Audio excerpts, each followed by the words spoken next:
Nos vibrantes anos 20, quando o jazz ecoava como um grito de liberdade e rebeldia, surgiu uma voz que soava diferente de todas as outras. Um timbre doce, melancólico e ao mesmo tempo revolucionário. Ele não veio de Nova Orleans, nem de Chicago, mas de uma cidadezinha no meio oeste americano. Um jovem de olhar distante que transformou sua fragilidade em pura poesia sonora. Sua vida foi breve, mas a sua música atravessou o tempo, tornando-se eterna.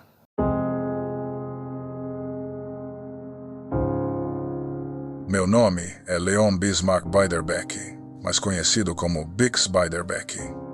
Nasci em 10 de março de 1903 em Davenport, Iowa. Recebi o apelido de Bix dos meus pais. Meu pai e meu avô também compartilhavam esse apelido. Meu pai era gerente da East Davenport Lumber and Coal Company. Minha mãe era musicista e tocava piano. Quando criança, aprendi a tocar piano, ouvindo gravações e depois selecionando as notas no teclado.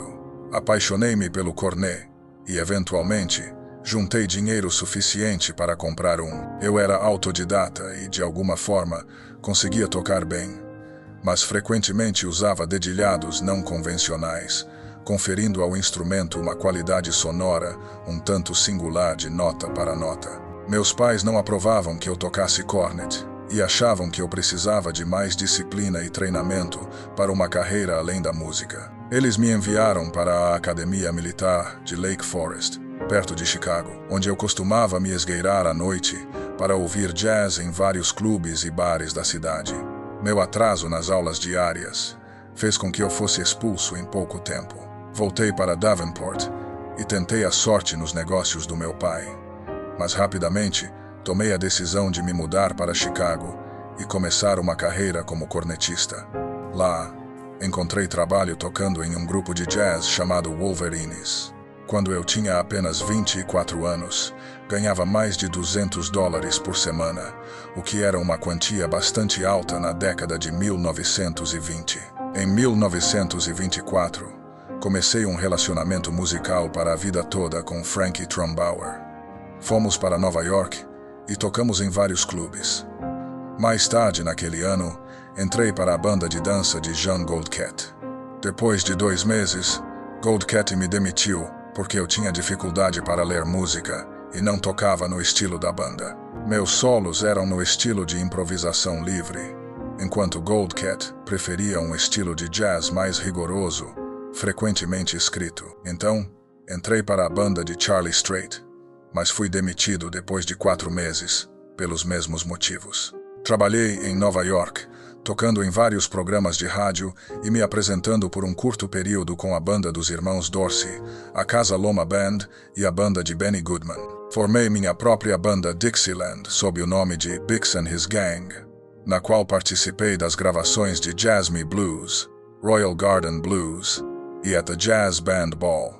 Eu e Trombauer nos juntamos à banda de Paul Whiteman em 1927, fazendo inúmeras gravações e realizando centenas de concertos. Meus solos de destaque incluem Clementine, Davenport Blues, Singin' the Blues, I'm Coming Virginia, Way Down Yonder in New Orleans, Ostrich Walk e Riverboat Shuffle.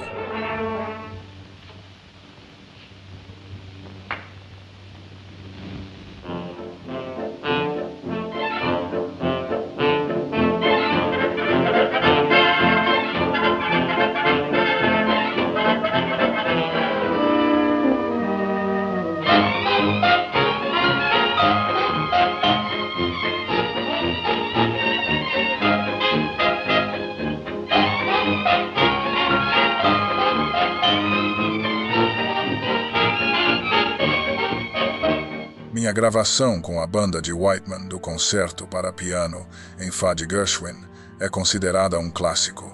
Em 1928, gravei solos estendidos em seleções como There Ain't No Sweet Man That's Worth the Salt of My Tears, San, Dardanella, You Took Advantage of Me e Sweet Sue.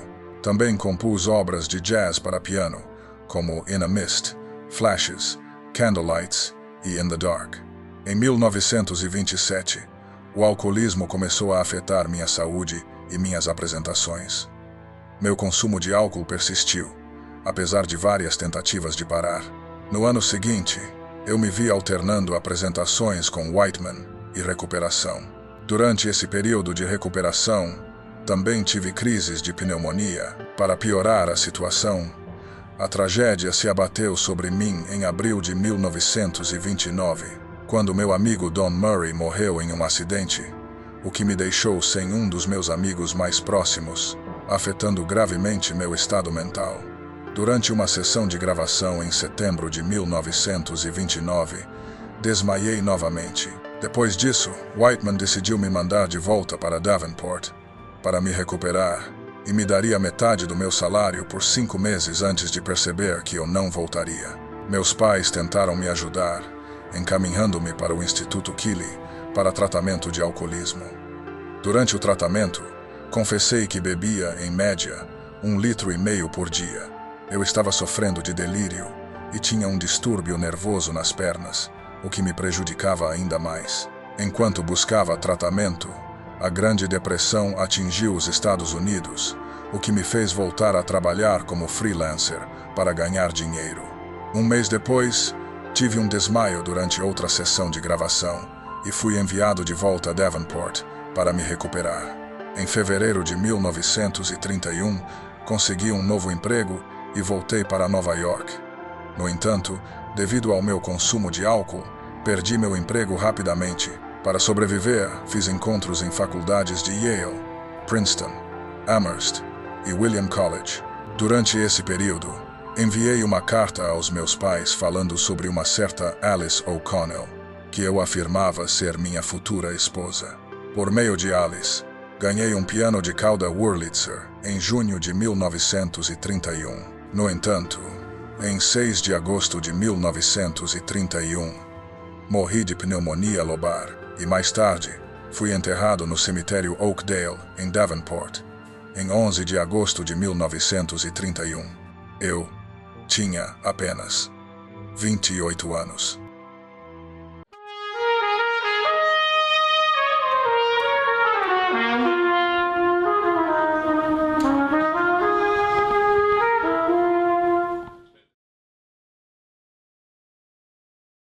When I first met him, was in Davenport, Iowa, and we had to go up to Davenport to get the steamer GS out of that chute. That's where they keep the boats all winter, and that's where I met Bix. He came on the boat.